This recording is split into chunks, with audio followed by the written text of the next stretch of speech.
Hello. Those of us that are in person here in Denver, of course, because there's some people that are not in person, we just had a lunch break. So take a moment to settle in again, do whatever you need to do, and take a moment to notice if there's anything you need to adjust to be comfortable. What do you need to change to be able to tend to your needs while you're here? And specifically, many of you have heard me talk about the idea of tending our nervous system. So just notice if there's anything that would help you tend your nervous system, feel free to do that. You might have noticed, hopefully I'm not distracting anyone, but I tend to stand up during presentations. I sway, I stim. I had my shoes off with my feet up yesterday because I thought I was going to pass out because I got so hot. My blood pressure dropped. Like whatever you need to do to take care of yourself, please do that. So my presentation is titled Beyond Unmasking, Positive Disintegration and Identification of Neurodivergence. But it might be more accurate to say that this presentation is about both identification and acceptance of neurodivergence. Both are crucial. But I believe that acceptance is key to a positive disintegration. But before we get into that, I'll introduce myself and clear my throat. I am Katy Higgins Lee. My pronouns are she, her. I am a marriage and family therapist. I'm also a clinical supervisor. I am also an educator of therapists. I am a CEU provider for therapists. I am 2E ADHD, which most of you know what 2E is. And if you don't know ADHD, that means that I'm autistic and an ADHDer is the way that I prefer to say it rather than having ADHD. I'm also an unschooling parent, which means that we homeschool our kids, but we specifically do unschooling. If you don't know what that is, listen to the episode of the podcast when Marnie Camersol talks about that. I'm also a gardener and a writer. And I live in Northern California, like Chris said, which is the traditional land of the Miwok and the Pomo. And I'm also presenting tomorrow here at the Congress. Tomorrow I'll be presenting with Marnie Camersol. And there's some crossover between the two presentations. So you will notice that there's, I think, just a couple of slides that you'll see both times, but it seemed important to include them in both presentations. So here are some of the key points that I'm going to be discussing today. Neurodivergent people are predisposed to experience disintegrations, and identifying their neurodivergence can increase the likelihood that their disintegrations are positive.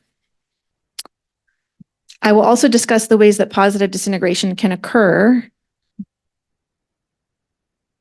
Sorry, I'm thrown off because the formatting got messed up, but I think it's all right. During the discovery and acceptance of one's own neurodivergence, during discovery and acceptance of one's children's neurodivergence, and during recovery from burnout. And I am basing this presentation on my lived and my clinical experience. I personally experienced one really big disintegration. Sorry, I'm having a hard time seeing this. I need to adjust this a little bit. There we go, that's better. So I experienced one big disintegrative process that included all three of these. It had to do with my own neurodivergence, my kids' neurodivergence, and then also burnout. I had experienced numerous disintegrations throughout my life prior to this particular disintegration, but this one was more intense in many, many ways.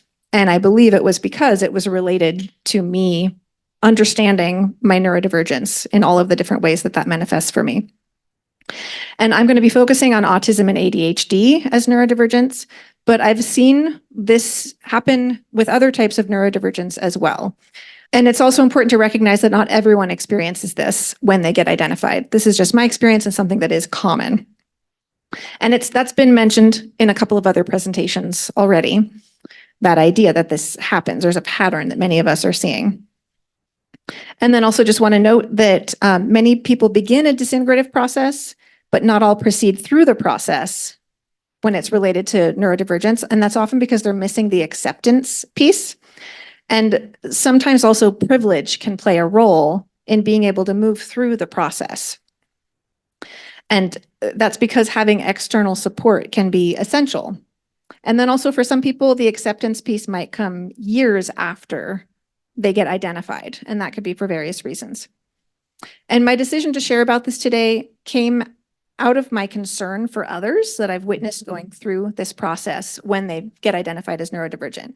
I've seen what happens when they don't have the appropriate support, or when they have some support, but they don't have an understanding of positive disintegration. It's such a challenging process, but as I think most people here know, having an awareness of what's happening can be so helpful to have that framework. So before we talk about all of that, let's first just define some terms. I'm going to define a number of things in this presentation that many of you will know and some of you won't. I'm even going to give some basic information about positive disintegration that I think probably everyone here already knows. But I'm doing that because I want for anyone who watches this video later, like for example, when it's eventually on YouTube, to know what kind of have all of the basics, because that was something that I ran into when I was first learning about the theory, is that I would go to resources and a lot of like presentations and articles and things that I would read, they assumed you knew basic things. And so it made it more difficult to be able to access things as fast. So that's why I'm including some things that many of you already know. Okay, so anyway, what do we mean when we say that someone is neurodivergent? So neurodivergent means a person whose neurocognitive functioning diverges from dominant societal norms in multiple ways. That includes both innate and acquired neurodivergence. So that can include, okay. This is doing it differently than I thought it would, but okay, that's great. So this can include autism, ADHD, dyslexia, dyscalculia, giftedness, highly sensitive people, OCD, post-traumatic stress, traumatic brain injury, long-term meditation practice, long-term psychedelic use, and everything in the DSM, which if you don't know, the DSM is the manual that's used for diagnosing. And then it also includes many things that are not in the DSM, as you can see from this list. And obviously this is just a small portion of everything that is neurodivergence. And then another term I want to define is neuronormativity. So the term neuronormativity refers to the idea that there is one right or normal way of thinking, behaving, or functioning, and that anyone who doesn't fit into this definition of normal is flawed and has deficits. This is the predominant mindset within the pathology paradigm, which is what most of us who are therapists or psychologists, we were trained in that, the pathology paradigm, that we're supposed to cure our clients of something. And the therapeutic goals, again, they're to cure people and help them become more, quote, normal.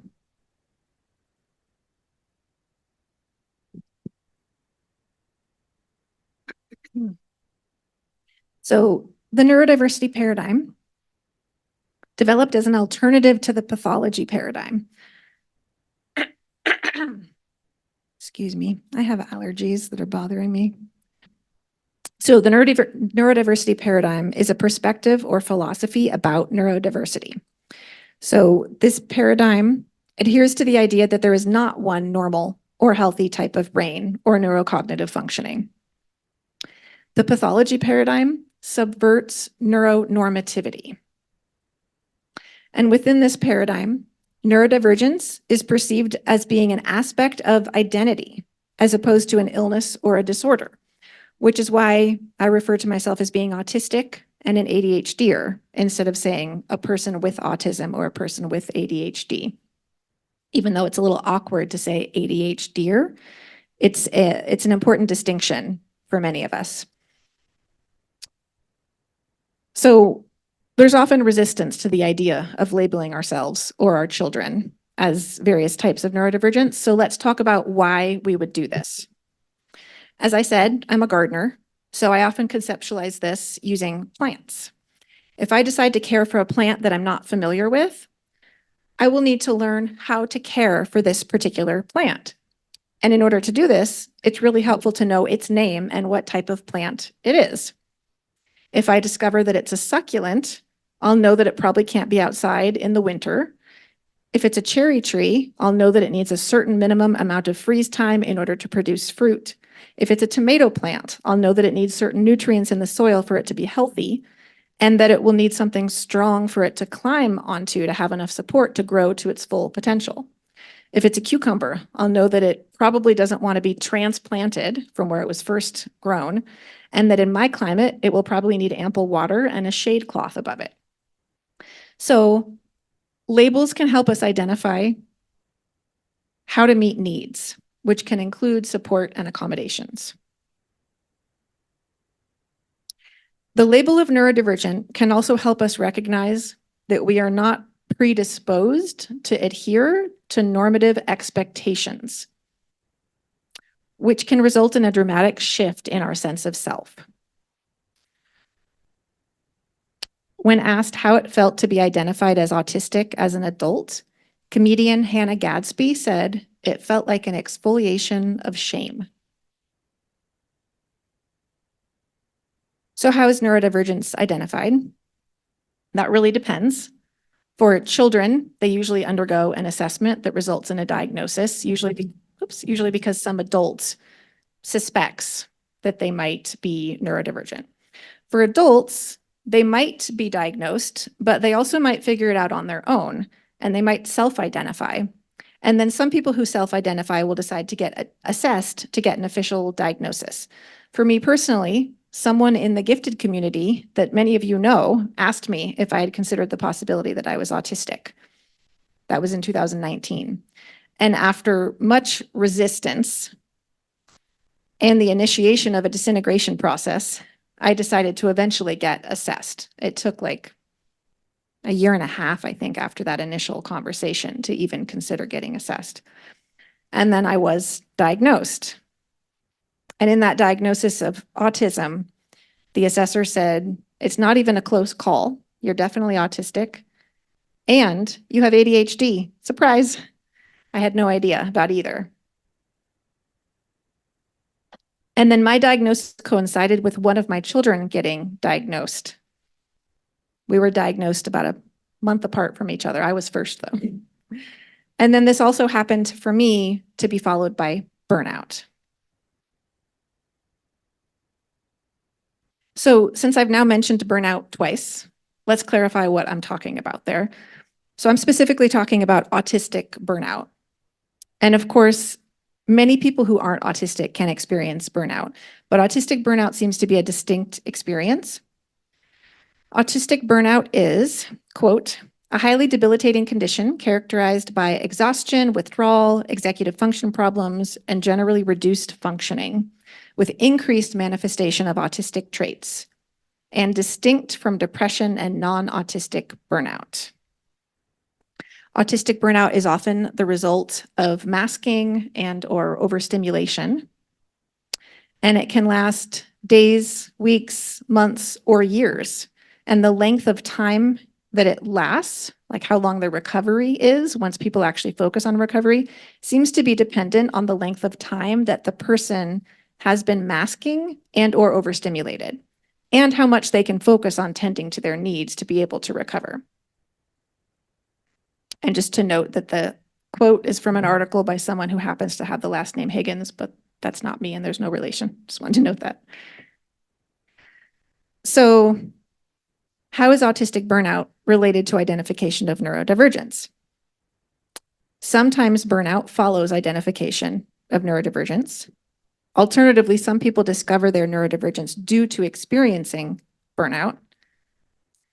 And misdiagnosis of autism often results in a misdiagnosis of depression in people who are actually in burnout. And what I said on the previous slide about burnout being distinct from depression is so important because the treatment for burnout is in some ways the opposite of the treatment for depression. And that's one way to tell if someone that you think is depressed and all of the usual treatment is not working and they happen to show some autistic traits, that would be a time to look and see if they're actually autistic and in burnout. And then acceptance of neurodivergent needs is essential for recovering from burnout. So there can be many challenges that arise in the process of accepting neurodivergence. Both identification of neurodivergence and burnout recovery requires an acceptance of our actual needs as distinct from normative expectations of our needs. Acceptance of needs can initiate a transformative process that involves a dramatic shift in our identity and perception of self and others. Sometimes this process can cause us to feel worse before we feel better. So this brings us to the theory of positive disintegration. Like I said before, I know that most of you here know this, but I'm including this basic information for anyone who's watching later.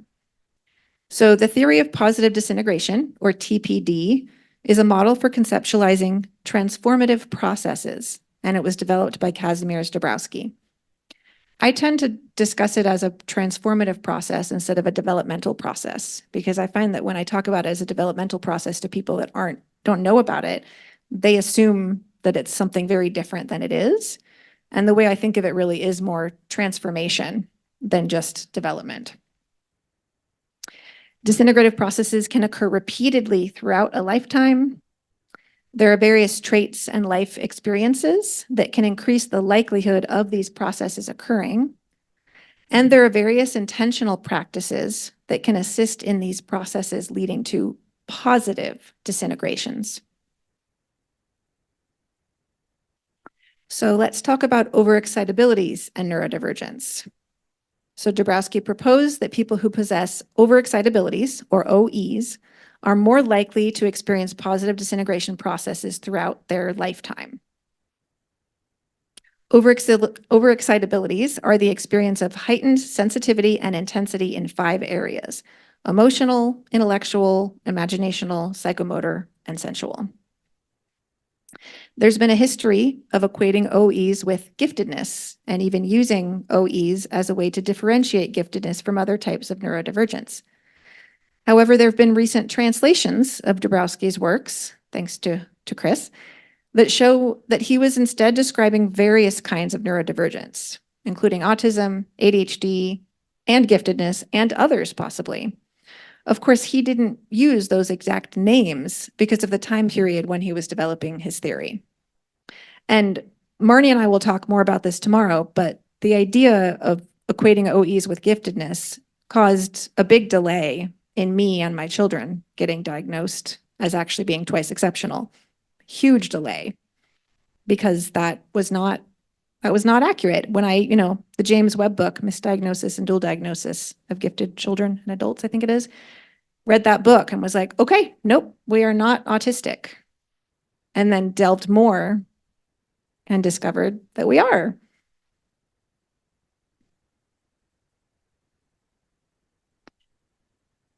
I already said that, okay. So this table comes from a 2021 paper written by Chris Wells and Frank Falk, titled The Origins and Conceptual Evolution of Overexcitability. I'm not going to go through this line by line. I just want, in case anyone's not already seen that article, read the article and seen this table, just wanted to draw your attention to it. It shows some examples of ADHD traits in the DSM, as compared to psychomotor OEs, as described by Dabrowski. And you can see there are many similarities. There are themes that are present in both OEs and ADHD of things like fidgeting, a lot of movement, a lot of talking, difficulty waiting, interrupting others. So this is a table that I put together with a little bit of feedback from Marnie and Chris, and it's to show some examples of traits and experiences that are common with autism and ADHD that might be examples of overexcitabilities. This is just a tiny snapshot. There's a lot more, but I just wanted to give some examples. As you can see, the experience that both autistic people and ADHDers experience of hyper and hyposensitivity to sensory experience could fit into the categories of sensual and psychomotor. So the reason for that, in case you're not familiar, the sensory systems that we're aware of at this point, there's actually 8 of them that are being talked about currently, as opposed to the 5 that most of us learned in school. Seeing, tasting, touching, smelling, hearing, those are the 5 that have to do with how we take in information from the outside. But there's 3 other ones, which are interoception, proprioception, and vestibular, And especially proprioception and vestibular have to do with movement. So psychomotor really fits. And then of note, interoception has to do with emotions. So then also under under psychomotor, for autistic people, it could include repetitive behaviors like stimming. And for ADHDers, it could include fidgeting, rapid speech, impulsivity. And then going down to the next line there, the emotional overexcitabilities. For autistic people, deep feelings can be overwhelming, but also deep feelings can also be really beautiful. There's something talked about frequently. Autistic joy is a term that's used a lot. It's this really intense feeling of joy that autistic people experience. And then for ADHDers, rejection sensitivity dysphoria is something that a lot of people are talking about currently. I'm not going to go into what it is, but it has to do with, really, really intense emotions for people that are ADHDers. And then for imaginational, for autism, very deep interests can lead to novel ideas. And then for ADHDers, there is a very clear need for a creative outlet for ADHDers. The book ADHD 2.0 by Ned Hollowell talks a lot about that, how creativity is so essential. And then I also put impulsivity under imaginational, and down at the bottom there's a quote from Ned Hollowell. He says, "What is creativity after all but impulsivity gone right?" So impulsivity kind of fits into two categories. And then for intellectual, both autistic people and ADHDers, there's a lot of research now talking about monotropic focus. And if you're not familiar with that term, hang on, I want to find where I wrote my notes so I can say it properly. So monotropism is an atypical tendency of highly focused interests. And it's the tendency to look at fewer things but in more detail. It's the opposite of polytropism, which is looking at everything but with less detail. And like I said, there's lots of research that seem to indicate that monotropism is a trait of both autistic people and ADHDers. And then for autistic people, the intellectual OE can also show up as repetitive interests, also known as special interests. And there's the tendency to always be seeking data and information with autistic people. And then lastly, to be concerned about fairness and logic. So there's clearly overlap between OEs and common traits of autism and ADHD. So I believe that there's a sort of synergy possible when we use both the neurodiversity paradigm and the theory of positive disintegration. The tenets of the neurodiversity paradigm and the theory of positive disintegration can be even more useful when understood in conjunction with each other. Understanding OEs can assist in understanding neurodivergence. Understanding neurodivergence can assist in understanding OEs too. OEs are, I'm going to skip to this slide. So what is the role of OEs in a disintegrative process? OEs are the raw material that produce dynamisms. So understanding OEs more fully can support us in moving through a disintegrative process. We're going to come back to dynamisms after a little detour. So let's look at another model of understanding transformative processes. So I find it useful to use the archetypes and metaphors in the hero's journey to conceptualize aspects of a positive disintegration process. So I created this diagram pretty early on in my process to help me understand what was happening, but it obviously might not fit for everyone. I know some of you have seen this before. I know it's a lot to take in. I could spend an entire hour just on this slide, so I'm just going to summarize it to show the ways that it can be useful. It can be a useful way to illustrate that there are various choice points when a person can choose to continue on their journey or on their disintegrative process, or they can choose to turn back and stay in the, quote, ordinary world. So it begins up at the top with the hero living their life in the ordinary world, which could be described as normative society, and they're hiding parts of themselves to fit in to this normative ordinary world. And then there's a call to adventure. This could be someone learning about a type of neurodivergence, or it could be what happened to me, where someone suggested that I could be autistic. Whoops. Or it could be a crisis related to burnout. And then there's often a refusal of the call to adventure. I refused the call numerous times. And then this might be followed, if they continue, by a growing awareness of the fact that normativity exists, first of all, just realizing that they are in a certain world and that there's another world out there.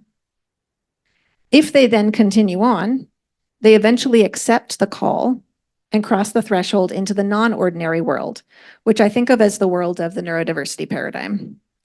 When the hero begins to cross the threshold, they will often look back and reflect on whether they want to continue or not, with some awareness of the consequences of moving forward. If they proceed, there are then numerous challenges, allies, and enemies, which are events and people who either help or hinder in their journey of moving through this process. There's also an increasing awareness of the contrast between this non-ordinary world and the ordinary world of normative society. And then there can be a descent into the abyss. This is also described as the approach to the innermost cave, where awareness of their own masking becomes more intense. They might experiment with feeling aspects of their experience that they had previously numbed. They then descend into the abyss where they face the shadow parts of the self. There can be an internal battle between the masked self and the neurodivergent self. They might explore what it would be like to be openly neurodivergent, which can bring out an antagonist. Oftentimes that's within ourselves, but it can also be in the form of another person. And this antagonist is resolute in its goal of keeping you from letting go of your fully masked self. And it takes great power to persevere. And this is where people can get stuck in the abyss if we don't fully accept ourselves or our children, because this process works for accepting children as well. And then there's a realization that they can't go back to the way things used to be. And there's clarity and self-acceptance. You can't unsee the impacts of normativity. The hero then proceeds on the road back home, where they head back to the ordinary world with the intention to integrate this new identity into their life. They are then what Joseph Campbell, who wrote extensively about the hero's journey, they're then a master of two worlds, which involves like a synthesis or an integration of their previous identity and their neurodivergent identity. And they've returned with a gift of this knowledge, which is also referred to as the elixir. And they're ready to embark on the process of sharing, advocating, and perhaps even mentoring fellow neurodivergent people. So part of the reason that I wanted to show that diagram is to illustrate also the way that dynamisms can show up in the process of accepting neurodivergence. And as a reminder, dynamisms are defined as biological or mental forces that control behavior and its development. We don't have time to go through every dynamism that Dabrowski discussed because there's like 30 of them, I think, but I'm just going to discuss a small handful that seem especially relevant to identification and acceptance of neurodivergence.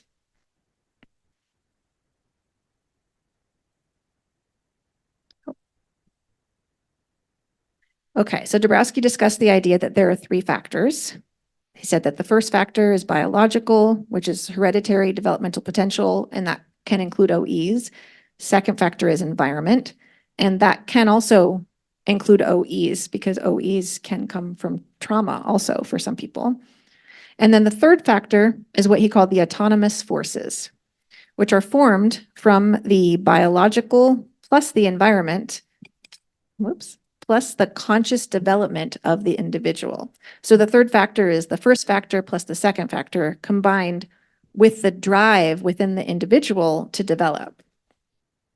And the third factor is the dynamism that I see as the part that accepts the call to adventure in that last slide. It's that part of the person that consciously chooses to undergo a journey that they know will change them in some way, and then chooses to keep moving forward at each fork in the road when there's the option to turn back and stay in the ordinary world. So another dynamism is positive maladjustment. So this is a Dabrowski quote. Positive maladjustment is a conflict with and rejection of those standards and attitudes of one's social environment, which are incompatible with one's growing awareness of a higher scale of values, which is developing as an internal imperative.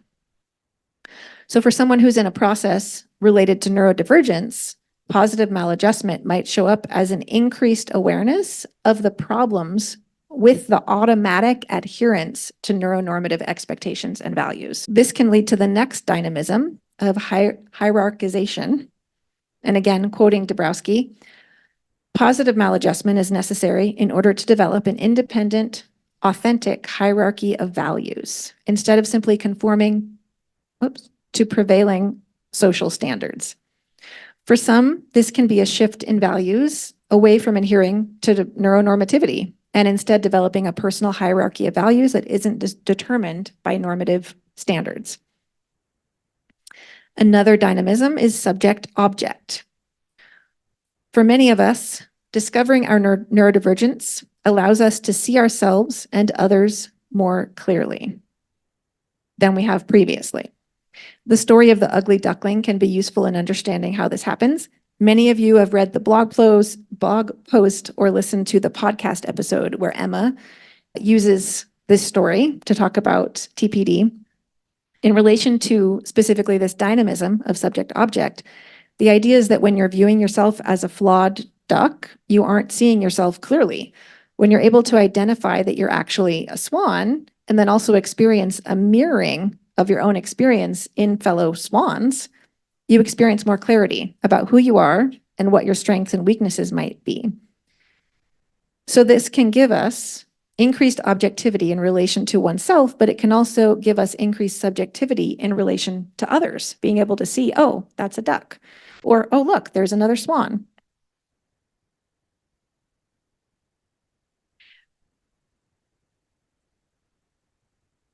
Many neurodivergent people have not developed our awareness of our own emotional experiences because we haven't had adequate mirroring. And sometimes we've been shamed for expressing feelings in atypical ways. But when we get that mirroring from fellow swans, we begin to allow ourselves to feel our feelings. And then we can often be more present with other people's feelings as well. There's research that explains how our sense of interoception is related to our awareness of our own feelings, but also that interoception is related to ability to empathize with others. I didn't include it on the slide, but empathy is another dynamism. So this can result in a shift in how we relate to self and others. So this process of exploring our neurodivergence allows us to see ourselves and others clearly, as opposed to who we think we should be or who society says we should be. And then this leads to another dynamism, which is self-awareness. Along with what I've already said, this can also give us an increased understanding of our needs and a recognition that these needs don't always align with normative expectations. And this goes along with the dynamism of authentism, which can look like an increased drive to meet authentic needs instead of just conforming to normative expectations. This brings us to education of oneself. Dabrowski wrote, quote, "The action of the third factor leads to certain characteristic changes. He begins to feel the need to direct his own development, but more he becomes conscious of being able to direct his own progress towards an integrated personality. The third factor generates the dynamism of education of oneself." For people who have just discovered their neurodivergence, education of oneself might include learning about their type of neurodivergence and potential ways to tend to their unique needs, which for autism might include learning about sensory needs and monotropism and interest-based nervous systems and masking. And education of oneself also includes the dynamism of autopsychotherapy. Quote, another Dabrowski quote, "Autopsychotherapy is the process of education of oneself under conditions of increased stress, as in developmental crises in critical moments of life. Conflicts occur not only in relation to the external environment, but also in the inner milieu. Although we recognize that these conflicts have a positive side to them, insofar as they result in the development of personality, still the individual has to cope with them. The ability to cope with such conflicts constitutes the dynamism of autopsychotherapy." Understanding our neurodivergence allows us to understand our needs, which allows us to practice autopsychotherapy in ways that will actually help us cope with these conflicts. So autopsychotherapy is unique and self-created. So here are some of the practices that have helped to facilitate my disintegrative processes over the years. And some of these go all the way back to childhood. And this isn't everything, but the practices that I've used the most often are writing practices in combination with everything else on this list. So writing practices combined with somatic movement and dance practices, hiking, meditation, yoga, gardening, singing or toning, and dancing. You might notice that everything I included, except for writing, has a body component, and I usually combine writing with all of these other practices. All of this would be referred to as somatic practices. In my research into autopsychotherapy, I noticed there wasn't much discussion about somatic practices. My master's degree is in counseling psychology with an emphasis in somatics. And I came to somatics because of a disintegrative process when I was in my early 20s. So these and other somatic practices have been integral in all of the disintegrative processes that I've experienced as an adult, especially. So what are somatic practices?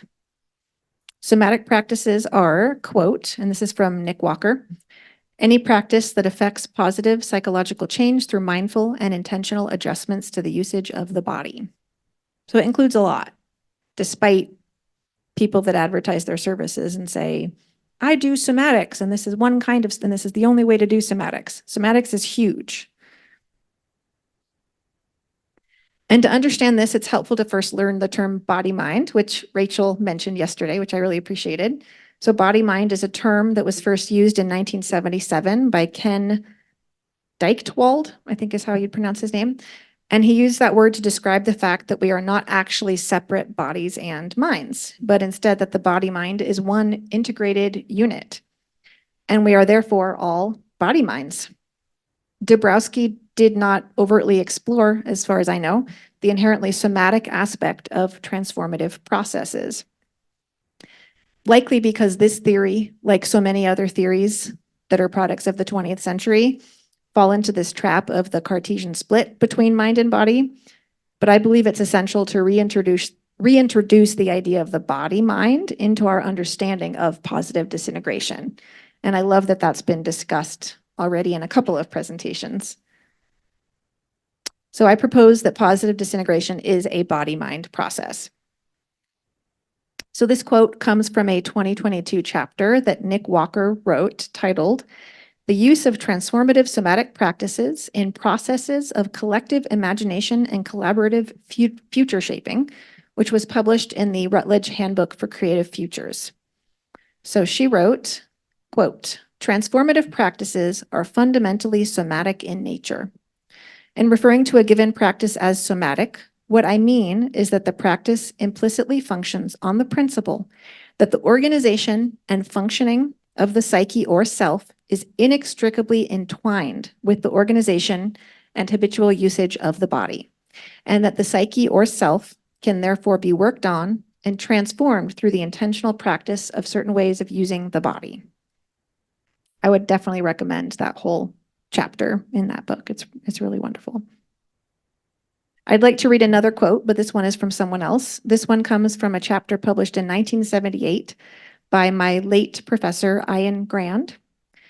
This is one of the most beautiful chapters I've ever read, to be honest. It's really beautiful. So the chapter is titled "The Marvelous in the Real," and it was published in the Journal of Biological Sciences, Studies in the Life of the Body.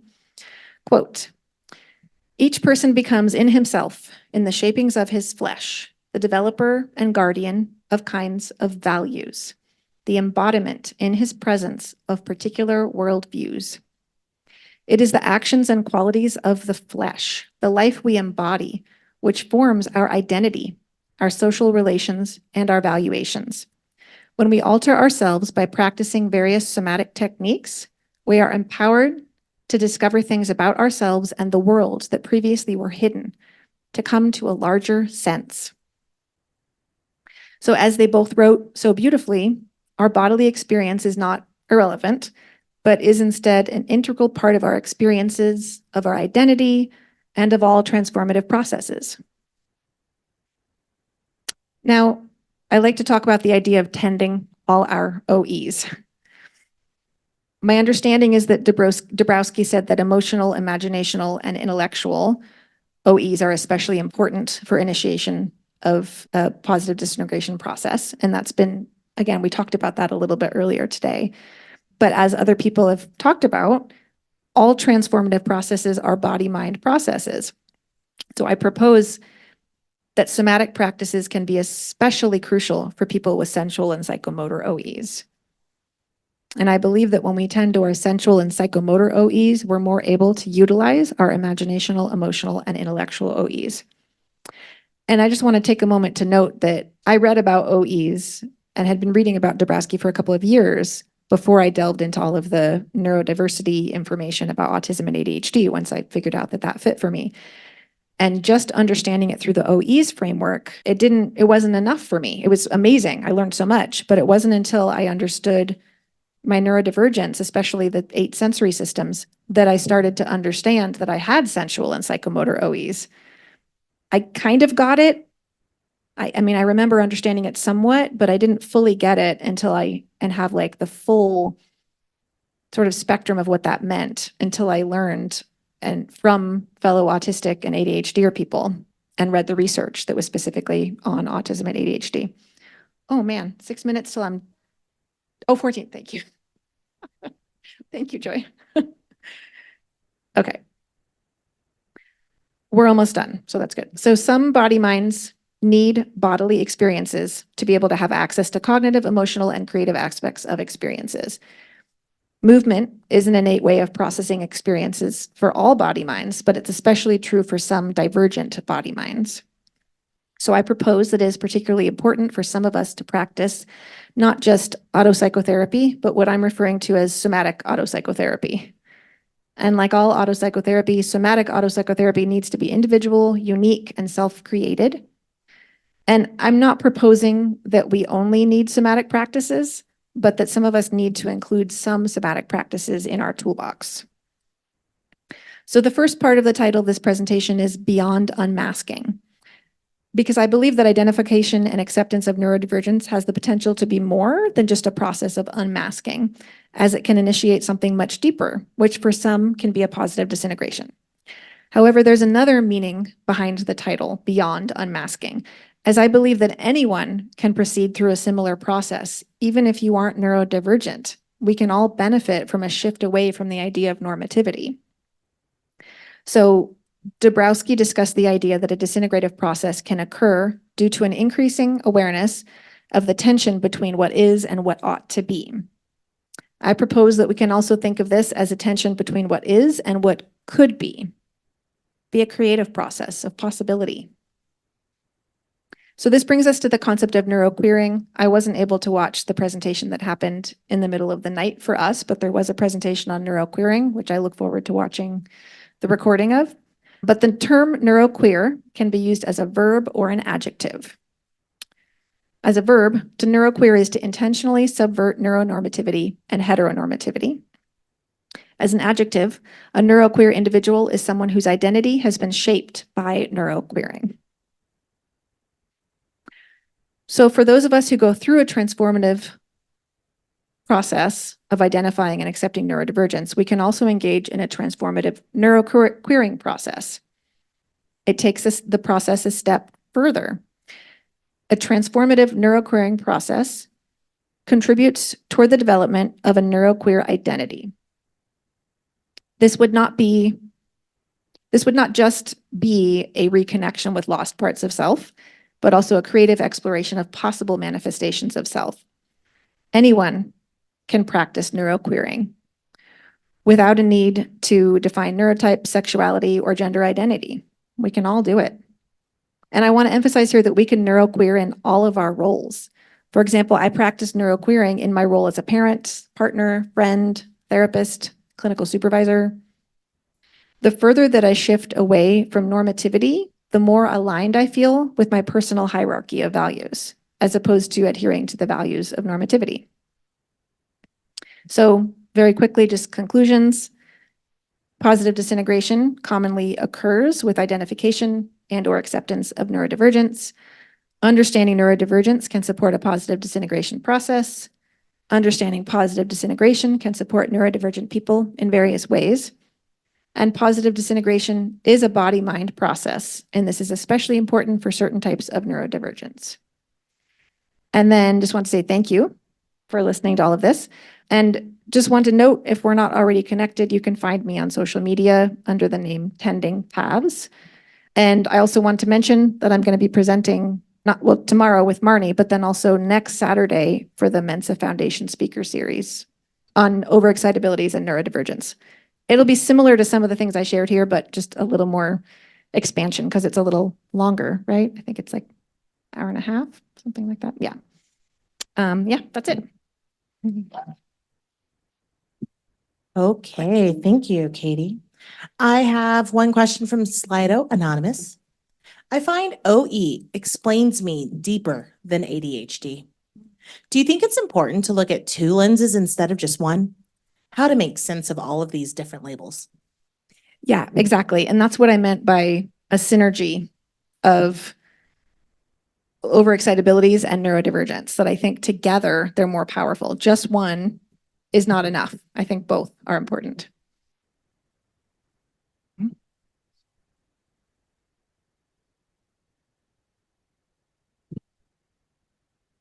When we were discussing autistic burnout at the beginning of these slides, you mentioned that this can sometimes take years to recover from. As someone that spent most of the last decade in client-facing roles, masking almost all the time, and I have now hit this like a rock, is there anything you would do to accelerate the process of recovery? Is there anything you can do?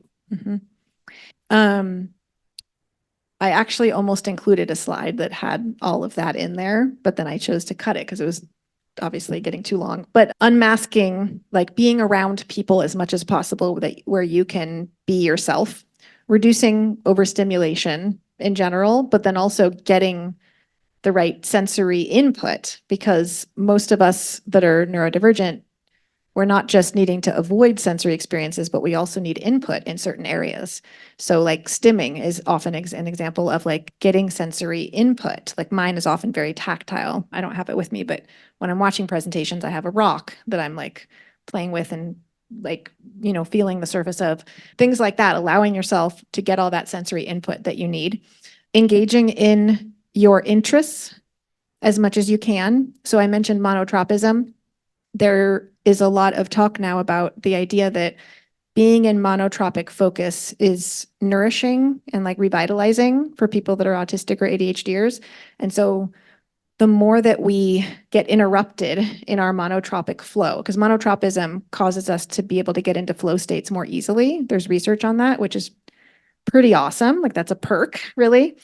There's downsides too, because monotropism can also lead to OCD. Like for some people, that's for people that are like, say, autistic and then they develop OCD, that's often related to monotropism because we just focus on something really intensely.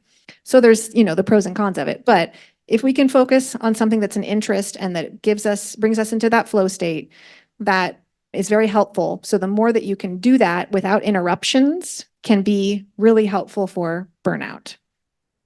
I think I'm forgetting a couple things that were on the other slide that I cut, but that's the gist of it. Oh, one I want to say, reducing demands. So just the more that you can give yourself autonomy over making decisions. So even like I didn't sit in my chair. I got up and moved around when I needed to. That was giving me some autonomy. I didn't have the demand of sitting in my chair the whole time. I let go of that idea that I needed to sit. Demands can be everyday things like eating, exercising, getting dressed, taking a shower, brushing your teeth. And obviously there's certain things that need to be done somewhat, but like reducing them as much as you can temporarily can really help. Yes. Linda thank said, you. and Yeah. predictability. Yeah, thank you, Linda. Yes, predictability, exactly. The more you can have routine and predictability can be really, really helpful because then the reason that especially for autistic people, the reason we need routine is because we get overwhelmed easily. So the more there's a change in routine, the more likely that we're going to be overstimulated. Yeah. Hi, Katie. That was awesome. Thank you. Thanks. I'll do my best to give this question some form, but I'm curious about your thoughts and or feelings on the physiologic basis of neurodivergence as related to taxonomy of neurodivergence, if you're willing to go there. Yeah, totally. Thanks for the question. I feel like we don't know enough yet. There's more research that needs to happen to understand it, but there definitely is, there's brain differences, right? But there's also body differences. So for example, people that are autistic and ADHDers, and some people say giftedness also has this, but I'm not so sure. Again, we need more research, but that we are more likely to have connective tissue disorders. So I have one. I know other people in this room do also, either Ehlers-Danlos syndrome or hypermobility spectrum disorder. There's connective tissue in every part of our body. So it's impacting our brain too. So yeah, like there's clearly something there, but there needs to be more research. And what we really need is more research from people who have lived experience. And I know that research is supposed to be objective, but there's a history of, not specifically with autism, non-autistic researchers coming to conclusions that aren't accurate. So like the idea of this whole theory of mind idea, that autistic people don't have theory of mind. It was a non-autistic researcher who came up with that idea, and it's been proven wrong since, but people continue to say that it's accurate. Monotropism, that was mostly autistic researchers. So there's that. Then there's the fact that you couldn't be diagnosed as autistic and an ADHDer until 2013, until the current DSM. So previously it was a rule out. Someone was either autistic or an ADHDer. So all the research that was done before that, to me, is like, I don't trust it. And then giftedness, oftentimes in research and just in general, is talked about in a non-pathologizing way, whereas autism and ADHD are talked about in pathologizing ways. And so you're using different language to compare things. And so I don't trust that research too. So until we can like fully embrace the neurodiversity paradigm in research with the current understandings, I don't trust any of it. But there is, there's a big movement now, especially for autistic researchers to do the work. So I'm hopeful that we'll figure out more of it. This is just a real quick follow-up to what you just said. How about immune system issues in the body? Have you heard about that? Or Yeah. Is that a thing? Yeah, absolutely. There seems to be some correlation there also. What was that? Yeah, exactly. And of course, like autism, ADHD, and giftedness also all have the hyperconnected brains. So there's some connection there. It's like there's all these traits that overlap, but they are distinct experiences because not everyone is all three, but there's clearly connections there. And yeah, like autoimmune stuff. Absolutely. And then dysautonomia, which is nervous system dysfunction, is often a after effect of the connective tissue issues. So like when I said yesterday, I had to sit down for a while because I thought I was going to pass out. It's because I have orthostatic hypotension that I'm actually surprised I'm okay right now that I've been standing for an hour. Because usually if I stand still for an hour, I will pass out. I'm okay. I'm not dizzy or anything right now. I can tell when it's happening, but it's because my connective tissue is different. So there's connective tissue in your blood vessels. And so my blood is not being pumped properly. My blood will all just pool if I'm not moving my body, which is interesting because stimming and movement actually helps my blood pressure stay high so that I don't pass out. So it's like there's all these connections that we don't fully get that I think are so interesting. And yeah.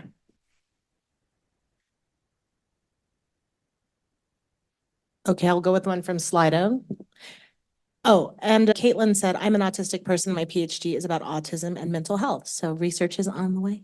Awesome. From Anonymous, is it divergence or ignoring proof when I expect that imagination is a better way to auto-psychotherapy for myself than the somatic way? Can you read the beginning of it again? I couldn't hear one of the words. Is it divergence or ignoring proof when I expect that imagination is a better way to auto-psychotherapy for myself than the somatic way? Interesting.